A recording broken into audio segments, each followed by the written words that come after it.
I never imagined I'd need bulldozers to defend my family's farm. But there I was, standing at the edge of my land, jaw clenched, pointing furiously at the row of Jersey barriers now blockading the only driveway onto my property.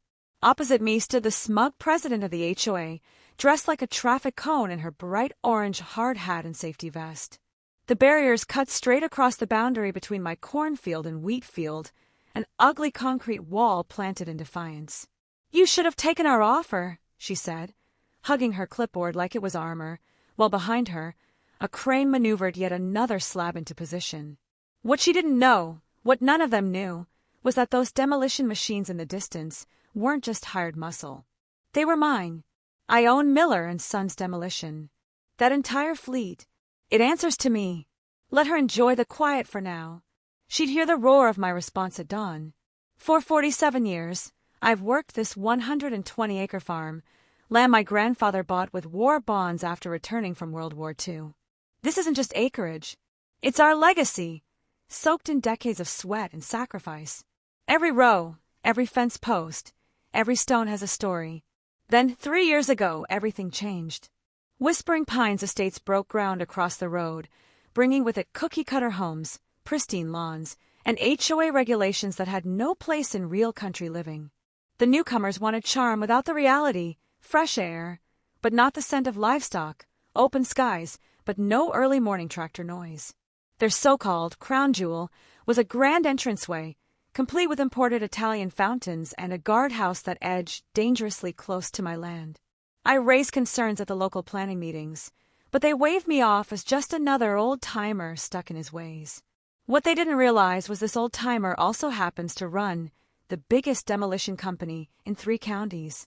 Since 1985, Miller & Sons has torn down and cleared land for every major development in the region, including ones far bigger than Whispering Pines. Their developer tried to hire us once, until they saw the price tag. My father taught me 2 things: respect the land that feeds you, and always have a backup plan. So while other farmers folded under the pressure of corporate agriculture, I adapted. What started as a neighborly favor, clearing an old barn, turned into a thriving business. But none of that mattered to the HOA. To them, I was just a stubborn old farmer standing in the way of their blueprint for suburbia. Then came Margaret Whitfield, a retired corporate lawyer from Chicago. She moved out here for the peace of country living, and then launched a campaign to erase every trace of country she could see. The complaints came first. Tractors were too loud, animals too smelly, my equipment too ugly. Then came the citations. Mud runoff from my fields, a barn that didn't meet their aesthetic standards, and harvesting after 7 p.m., violating their precious quiet hours. When I tried to reason with her, reminding her that my farm had stood here for generations, she simply smiled and said, "The world changes, Mr. Miller. Perhaps you should too." Then came the certified letter. Their new land survey, it claimed, showed that the driveway, built by my grandfather in 1946, now encroached on their common area. The letter claimed my driveway encroached on their land by just under 2 feet. Their solution? An easement agreement that would cost me $750 a month, plus a one-time administrative fee of $5,000. I took the document straight to Jim Harmon, my lawyer and my best friend since 3rd grade. He flipped through the pages, his eyes narrowing. "Frank," he muttered, "this survey doesn't line up with the county records. Something's not right here." Still, I tried the neighborly route first. That was my first mistake. I showed up to the HOA's monthly meeting straight from the fields, sweat still on my brow and dirt on my boots. The moment I walked into their polished clubhouse, crystal chandelier above, marble underfoot, I felt like a stranger in my own county. 20 sets of eyes gave me the once-over like I was some wild animal that wandered in from the woods. Margaret Whitfield, seated behind a glossy desk that looked like it had never seen a day's work, didn't waste time. "Mr. Miller," she began, that carefully measured smile on her lips, "we understand your attachment to your agricultural operation. But Whispering Pines represents a $40 million investment in elevating this community's quality of life." I didn't flinch. My farm was feeding this community before you could afford those pearls. A few board members gasped like I'd spit in church. Margaret's smile tightened. "The board has made its decision," she said, her voice clipped. Either you pay for the easement, or you find another access point. You have 30 days to comply before we take further action. That's when I understood the truth. This wasn't about 2 feet of gravel. It was about pushing me out, making life just hard enough that I'd give up and sell. My land was standing in the way of Phase 2, and the easement fee? Just their opening move. Last Tuesday, I left the farm for a few hours to visit my daughter in the hospital. She just had her first child, my first grandchild. It was supposed to be one of the happiest days of my life. But when I returned that evening, joy turned to disbelief. At the entrance to my farm, where my grandfather's driveway had run unbroken for nearly 80 years, a construction crew had erected a blockade of concrete Jersey barriers, each one a 3-ton slab, the kind used to divide lanes on an interstate. And there she was, Margaret Whitfield, in her bright orange hard hat and reflective vest, clipboard in hand, directing the operation like a battlefield general. I slammed my brakes and jumped out of my truck, heart pounding, rage rising. "What in God's name do you think you're doing?" I shouted, pointing at the wall that now cut me off from 120 acres of my own land. She turned slowly, that same smug smile fixed on her face. "We're enforcing property boundaries, Mr. Miller, as outlined in the notice we sent last week." "Notice!" I barked. "I've been at the hospital with my daughter." "Not our concern," she said coolly. The notification was properly delivered. The board voted unanimously to reclaim our property, effective immediately. I stepped closer, fists clenched. "That's my only access road. I've got livestock to feed, equipment to move, crops to harvest. There's a service road on the north end of your property," she said, dismissively waving a hand. "I suggest you start using it." The so-called service road was nothing more than a muddy tractor trail cutting through a protected wetland, unfit for any regular vehicle and illegal to develop. She knew that. They all knew that. And yet here we were. My land walled off. My voice dismissed. But they were about to learn the hard way. I wasn't just some stubborn old farmer. I was the storm they didn't see coming. Another slab of concrete slammed into place with a thud that seemed to echo through my bones. Margaret checked her watch. "If that'll be all, Mr. Miller," she said with practiced boredom, "I have a wine tasting at 6. I didn't answer. I just stood there, jaw tight, watching as they sealed off my family's only link to the outside world, a driveway that had served 3 generations without fail. My fists curled at my sides. This wasn't about property lines anymore. This was war, fought not with bullets, but with cranes and concrete. "You have no idea what you've just started," I said quietly. Margaret barely looked up. "Threats will only complicate your legal position, Mr. Miller. I suggest you accept reality and adapt." I didn't respond. I turned, climbed back into my truck, and drove away. With my driveway blocked, I had to park half a mile down the road and hike across the backfield to reach my own front door, mud sucking at my boots, rage burning in my chest. They'd done this on purpose. While I was away welcoming new life into the world, my first grandchild, they had tried to choke off everything I'd built, everything my family had sacrificed for. They picked the wrong farmer. That night, after dragging supplies through the muck to feed the stranded livestock, I spread 70 years' worth of property records across my kitchen table.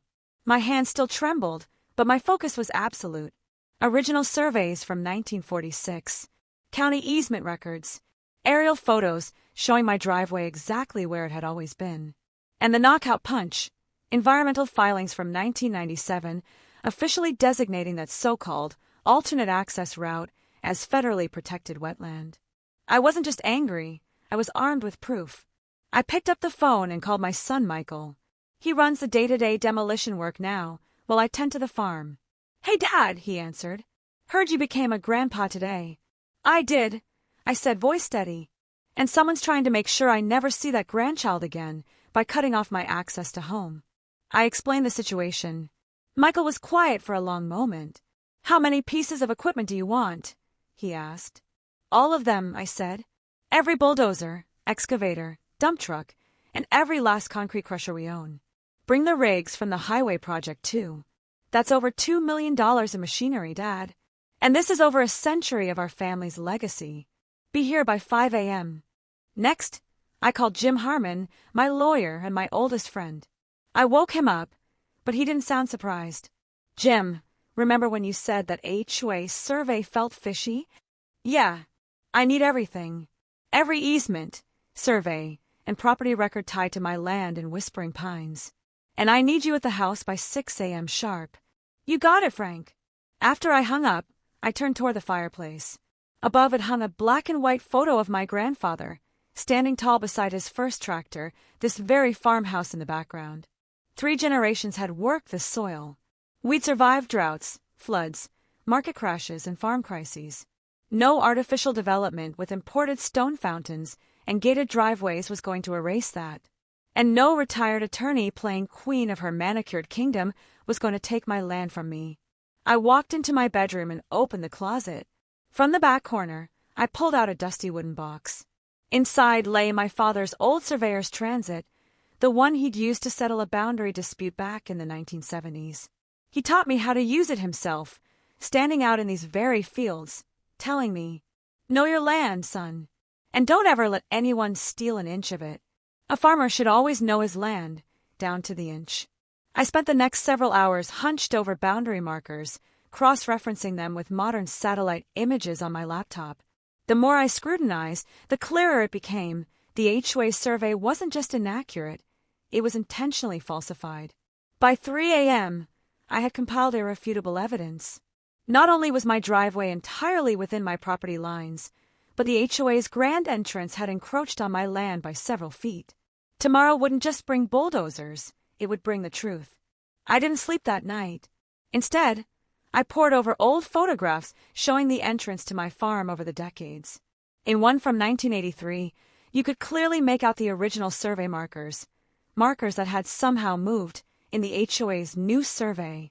At 4:45 a.m., I stood on the back hill, sipping coffee from the same thermos my father had carried through these fields. The sun was still low, casting a golden glow over the land as I heard it, the unmistakable rumble of heavy machinery over the eastern ridge.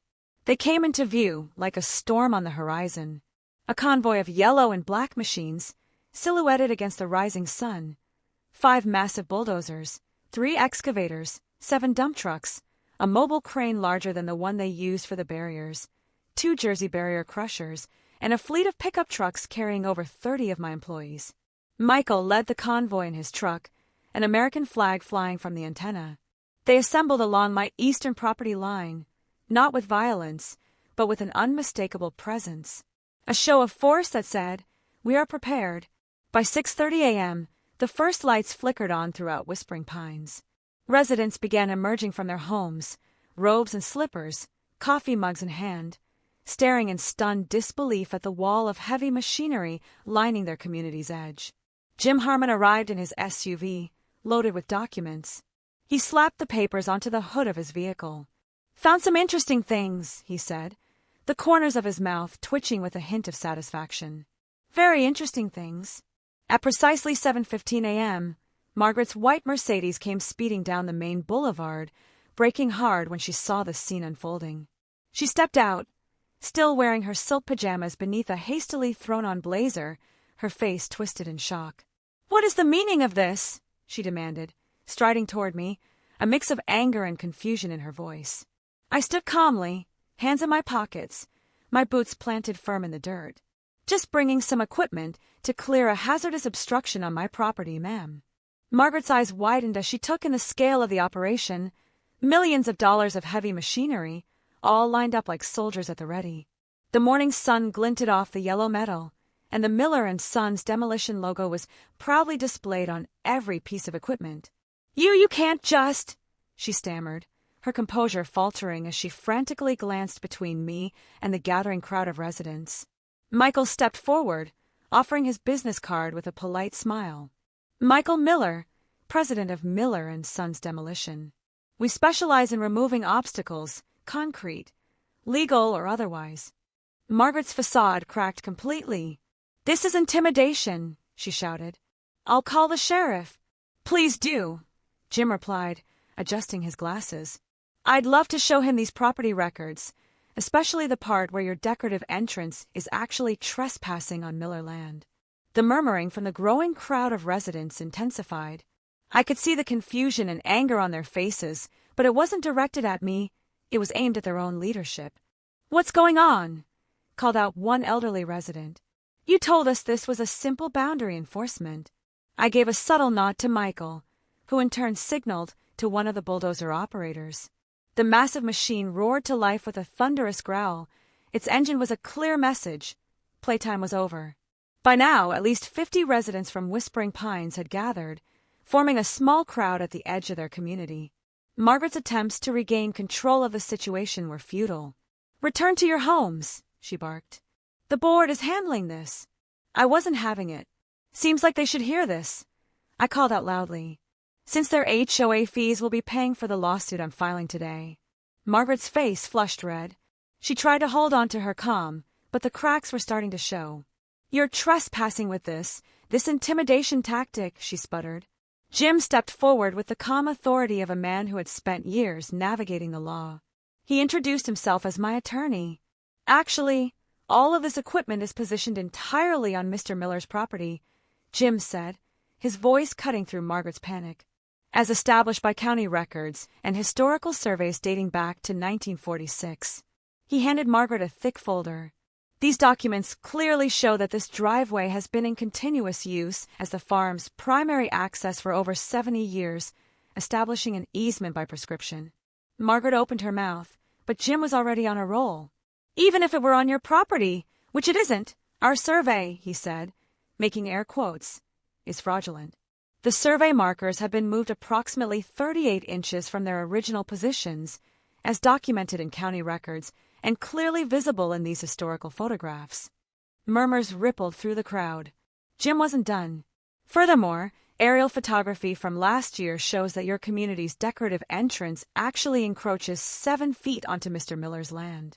And your drainage system for the retention pond is illegally channeling water onto protected wetlands on his northern boundary." A distinguished man in a bathrobe pushed forward, squinting at the paperwork in Jim's hands. "I'm Dr. Edward Bennett," he said, his voice tinged with skepticism. "Retired civil engineer and Whispering Pines resident. I raised concerns about the drainage issues during construction." "Are you saying they weren't resolved?" "They were resolved illegally," Jim replied without missing a beat. "By routing water onto federally protected wetlands, land that cannot be developed or modified under environmental law." Another resident spoke up. "Is that why our HOA fees increased by 20% last quarter? For legal expenses?" Margaret's composure was slipping away faster now. She could feel the pressure mounting, and the crowd was losing their faith in her. "This is a complex property matter that the board is addressing," she insisted, but the shaky edge in her voice betrayed her. "By barricading an elderly farmer's only access to his home." A woman from the crowd countered sharply. "I never voted for that," the woman continued, her tone accusing. "The board vote was unanimous," Margaret said, trying to regain control. "A vote you held during an emergency session," came the rebuttal from another homeowner, "without proper notification to residents. I'm on the finance committee, and I never saw an appropriation for concrete barriers," another voice chimed in. The crowd was growing angrier by the second. I could see Margaret scanning the sea of faces, desperate for someone, anyone, to back her up. But there was nothing. I gave a small, almost imperceptible nod to Michael. His response was immediate. 2 bulldozers began slowly inching forward, their massive blades lowered, ready for work. I turned to Margaret, my voice calm but unyielding. "Last chance, Margaret," I said. "Remove those barriers, or we'll take the next step." "Barriers now, or we will," I said, my voice carrying over the rising noise. "And while we're at it, we'll reclaim every inch of my property, including the 7 feet your fancy entrance is sitting on." The air was thick with tension, and it seemed like the world had come to a standstill. Residents were shouting questions at Margaret now, demanding answers about secret meetings and misappropriated funds. For a moment, I almost felt sorry for her, standing there alone, overwhelmed by the tide of angry neighbors and the rumbling machinery behind me. Almost. Jim stepped forward with another document in hand, and this time, his words were the final blow. "This is particularly interesting," he said, his voice calm but authoritative. "The survey company that performed your new property assessment, it's owned by Margaret's brother-in-law, and the construction company that installed these barriers, It's owned by her son. The crowd erupted into furious murmurs, disbelief, and anger spreading like wildfire. Margaret's neighbor, Susan, pushed through the crowd, her eyes blazing. Is that why you rushed this through while the Glendale family was out of town at their daughter's wedding? And why was Frank blocked specifically when he was at the hospital with his daughter? Susan turned to the crowd, her voice rising. They waited until he was gone to do this. They knew exactly what they were doing. Margaret's face drained of color. The accusations were hitting her like a freight train. These accusations are outrageous, she sputtered. What's outrageous? I interrupted, my voice sharp and cutting through the gathering. What's outrageous is that I missed my newborn grandchild's first night in this world because I was dealing with the situation. What's outrageous is that my livestock nearly went without water because you blocked my only viable access road. What's outrageous is thinking you could bully a third-generation farmer off his land. I gestured to the army of bulldozers and equipment lined up at the edge of my property. I'm giving you exactly 1 hour to begin removing those barriers. After that, my crew will remove them, along with any portion of your decorative entrance that sits on my land. You can't do that, Margaret sputtered, her voice cracking. Actually, Jim interjected, his tone calm and collected. He can. And the emergency injunction I'll be filing at the courthouse when it opens at 9 o'clock will ensure he can continue to use his historical access point while this matter is resolved in court. Dr. Bennett, the retired civil engineer, stepped forward again, his smartphone in hand. I've just been looking at the county GIS mapping system. The property lines clearly show the driveway is on Miller land. I can see why our HOA might want that strip. It would allow for a second entrance to our development if Mr. Miller ever sold the piece. The realization hit the crowd with full force. Margaret hadn't just been enforcing property lines. She had been executing the first step of a much larger plan. Is that what this is really about? I asked, locking eyes with her. You're not just stealing my driveway. You're trying to cut me off from my heritage, my livelihood, my very identity as a farmer. Oh, so your developer friends can turn another century of agricultural tradition into vinyl-sided boxes. The silence that followed was deafening. The development plans, another resident called out. Phase 2 was supposed to be on the other side of the community. When did that change, and why weren't we consulted? The board reconsidered options after market analysis, Margaret began, her voice trembling but still trying to maintain control. Without informing the community, someone interrupted. The crowd was growing more agitated now, their frustration turning into full-blown anger. As if on cue, a sheriff's cruiser pulled up. Margaret's face lit up with a brief flicker of relief when she saw the sheriff's cruiser pull up, but that relief quickly faded when she saw who stepped out. Sheriff Dave Connor, my nephew's father-in-law and a man who'd been buying Christmas trees from my farm for over 20 years, strode toward us. "Mornin', Frank," he said, tipping his hat. "Got some kind of property dispute here?" A man in a suit stepped forward, his voice calm but filled with authority. "I'm Thomas Lancaster, retired judge and Whispering Pines resident. I've reviewed enough of these documents to see clear evidence of fraudulent misrepresentation and potential misappropriation of HOA funds.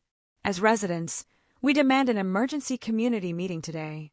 Margaret's gaze darted around, desperate for some kind of support, but there was none. A motion was called for Margaret's immediate suspension, pending investigation. A second came from another resident, followed by several more voices. "All in favor?" Thomas asked. A forest of hands rose from the gathered residents. "The motion carries," Thomas announced. "As vice president of the social committee, I believe I'm next in the chain of command until proper elections can be held." He turned to me. "Mr. Miller, on behalf of the Whispering Pines community, I apologize for this disgraceful situation. I assure you, those barriers will be removed immediately at the HOA's expense." Margaret tried to protest, but Thomas cut her off. "Margaret, I suggest you contact your attorney. The potential for personal liability in this matter is substantial." Sheriff Connor, who had been listening quietly, began reviewing the documents Jim had provided. "Looks to me like we've got potential fraud here, maybe even criminal mischief for blocking access to agricultural property." He turned to Margaret. "Ma'am, I'd advise you to cooperate with removing these barriers immediately." The color drained from Margaret's face as the gravity of her position hit her. Not only had her plan failed, but now she was facing potential criminal charges and the wrath of an entire community. Within the hour, the same construction crew that had put up the barriers was now busy taking them down under the watchful eyes of Thomas and other residents. Margaret had retreated to her home, refusing to emerge as the last barrier was loaded onto a truck. Thomas approached me once more. "Would you like to make this right, beyond just removing the barriers?" I watched as my driveway was cleared, the concrete barriers, symbols of their attempt to erase my existence, hauled away. Around me, residents who had once been strangers were now apologizing, offering handshakes, and asking how they could help. "You know," I said to Thomas, "I never wanted trouble with your community. My family has been feeding this county for generations. All I ever wanted was to be left in peace to continue that work." Thomas nodded thoughtfully. "I think many of us moved here precisely because of the rural character, the open fields, and the sense of history. We didn't come here to erase it." He glanced toward Margaret's house. "Some people, though, never understand the value of what already exists." As my son's crew began withdrawing their equipment, I felt a strange mix of vindication and regret. It shouldn't have taken this much of a show of force to protect what was rightfully mine, but perhaps, in the end, something good would come from it. "My daughter's having a welcome home party for the baby next weekend," I found myself saying. "You folks might want to come by." What a fantastic ending. It's incredible how a conflict that seemed so divisive at first turned into something that brought the community together. This story showcases the resilience and wisdom of knowing what's truly important: your roots, your land, and the people around you. The transformation of that northern wetland into an educational nature preserve is a particularly powerful image. It's like the land itself, which was once at the heart of the dispute, becomes a place of learning and growth for future generations. And the farm stand symbolizing a bridge between city dwellers and farmers, it's a brilliant twist. It shows that standing your ground doesn't just mean holding on to what's yours, but also finding ways to turn even the toughest situations into opportunities for connection. The mix of personal determination and community involvement creates such a powerful message about what it means to fight not just for property, but for a legacy and a sense of belonging. It reminds us that sometimes real progress comes from building relationships, even with those who may seem like enemies at first. In the end, what started with bulldozers and barriers turned into something far more meaningful, a story of reconciliation, unity, and shared purpose. A beautiful way to end a tale of conflict and triumph.